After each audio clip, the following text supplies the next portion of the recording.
In the heart of Umudim, a quiet village tucked deep into the valleys of eastern Nigeria, there lived a girl whom the wind never forgot, whose name stirred more fear than memory, and whose shadow many dared not cross.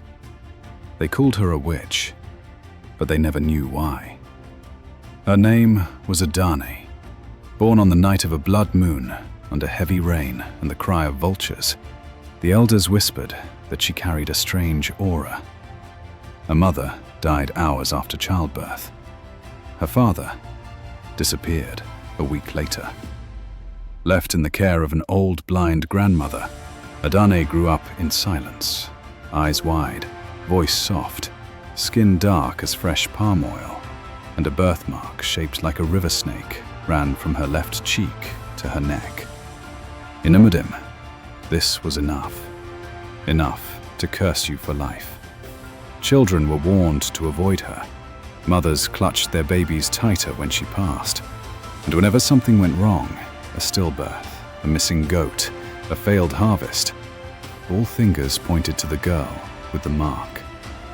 She was 12 when the first stone was thrown, 15 when she was chased from the village square, 17 when her grandmother died.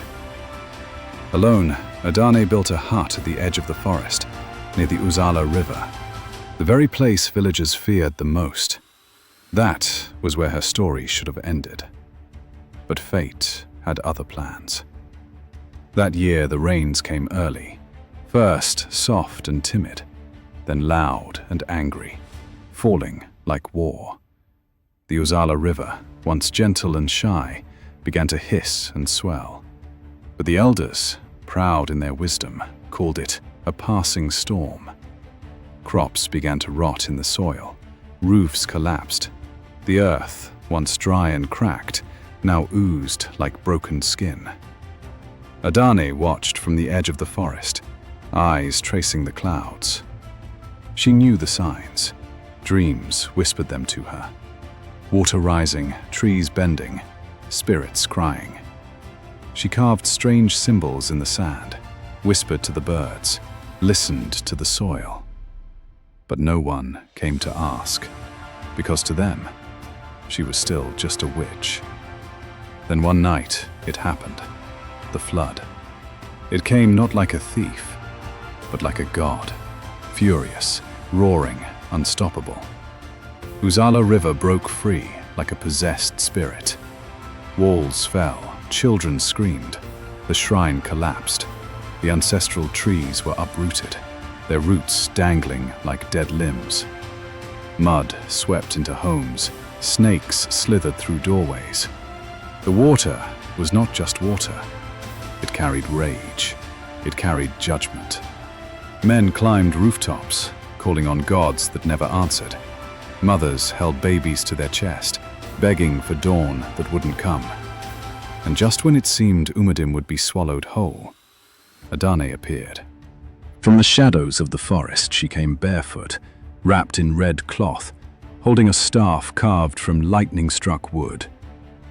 The rain paused, the thunder blinked, even the water seemed to wait.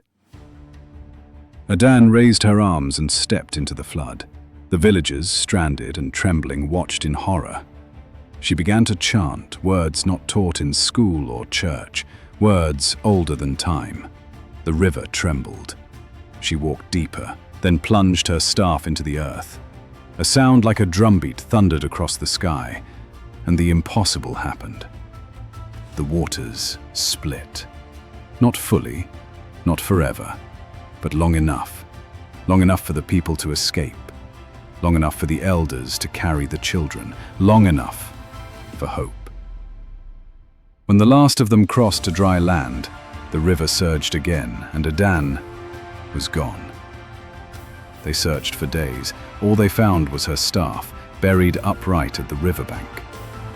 Some said she was taken by the gods. Others said she became a spirit of the river, but the truth was simpler. She gave her life for the very people who cast her out. The flood receded, the skies calmed, and a new day rose over Umudim. The villagers rebuilt, Not just their homes, but their hearts. No longer did they whisper her name in fear. They spoke it with reverence. A shrine was built at the edge of the river, not for a goddess, but for a girl. A girl they once called a witch, but who died a savior. Children now grow up hearing her story by moonlight, and every year on the night of the blood moon, they light lanterns by the river, not to ward her off, but to call her home. Because sometimes, the one you cast away is the one sent to save you. If this story moved your spirit, share it with someone carrying silent pain. Subscribe to African Stories by Mr. Banks, where silence speaks and the truth never sleeps.